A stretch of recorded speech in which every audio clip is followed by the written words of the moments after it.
अध्यक्ष जी, मैं अपनी बात को शुरू करने से पहले, क्योंकि राजकुमार भी इस बात को कह रहे थे, ये 2 अप्रैल का दिन विशेष है सर। मैं जेल में था सहारनपुर, 2 अप्रैल 2018 को आंदोलन हुआ, 13 नौजवानों ने शहीदगी दी सर। मैं उनको नमन करता हूं सर। और आज फिर 2 अप्रैल है, एक और शहीदगी की तैयारी लग रही। तो मैं उन क्रांतिकारियों को भी आज याद करता हूं जिन्होंने, मुस्लिम क्रांतिकारी जिन्होंने देश की आजादी में योगदान दिया। सर, अंदाजे जमाना कहता है कि मौजे हवा रुख बदलेंगी, अंगारों से गुलशन फूटेगा, शबनम से सरारे निकलेंगी। वक्फ संशोधन विधेयक 2024 संवैधानिक मूल्य एवं सांप्रदायिक सौहार्द के लिए गंभीर खतरा है। वक्फ संशोधन विधेयक 2024 संवैधानिक अधिकारों, विधिक सिद्धांतों और धार्मिक स्वतंत्रता पर गंभीर आघात है।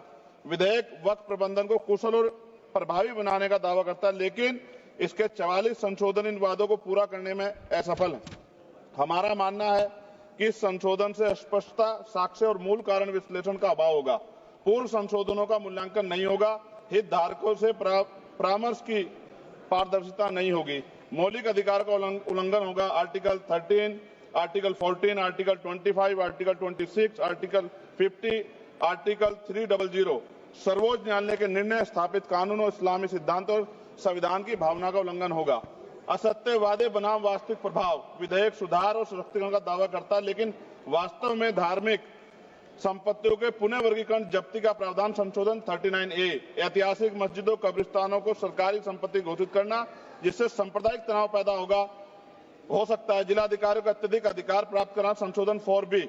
जिलाधिकारी सर सरकार के होते हैं, वो सरकार के हिसाब से काम होते हैं। यहाँ जितने MP बैठे हैं विपक्ष के, इनसे पूछ के देखो कि इनके जिले में क्या हाल है। इनका जिलाधिकारी सुनता नहीं सुनता, MP बैठे हैं, पूछ के देखो विपक्ष के, आपको पता लग जाएगा। सर, धार्मिक विशेषज्ञता या समुदाय की सलाह के बिना निर्णयों से संपत्ति विवाद और विश्वास की कमी उत्पन्न होगी। ट्रिब्यूनल की शक्ति कमजोर करना और मुस्लिम प्रतिनिधित्व हटाना, संशोधन 10B।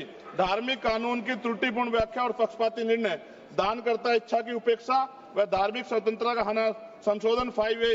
दानकर्ता द्वारा समर्थन वापस, जिससे सामुदायिक संस्था कमजोर हुई। गैर मुस्लिमों द्वारा स्थापित वक्फ सुरक्षा समाप्त करना, संशोधन 104 की समाप्ति।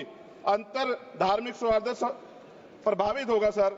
सदियों पुरानी धार्मिक संपत्तियों पर सीमा अधिनियम लागू करना, संशोधन 27B। कब्जा की गई संपत्तियों की स्थायी हानि, धार्मिक विषयों को दरकिनार कर वक्फ निर्धारण करना, संशोधन 6C। धार्मिक ज्ञान के अभाव में संपत्तियों गलत वर्गीकरण, पंजीकृत वक्फ घोषणाओं को अपराध घोषित करना, संशोधन 312।